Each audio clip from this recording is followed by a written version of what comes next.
FedEx annual filing scores clean. But a clean 10K can still leave hard questions.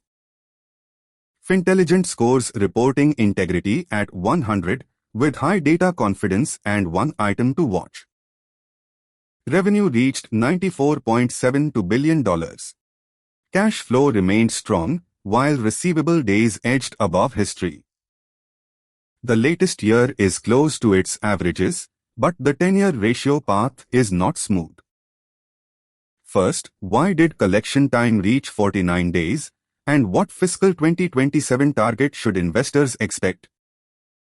Second, what is the explicit bridge from network transformation to fiscal 2027 operating margin? Third, after the Brazil valuation allowance benefit, what normalized tax rate excludes discrete movements? Dodge and Cox reported nearly 10 million FedEx shares. The filing is delayed context, not an endorsement. From filing to divergence to management questions. Request a Fintelligent Commercial pilot.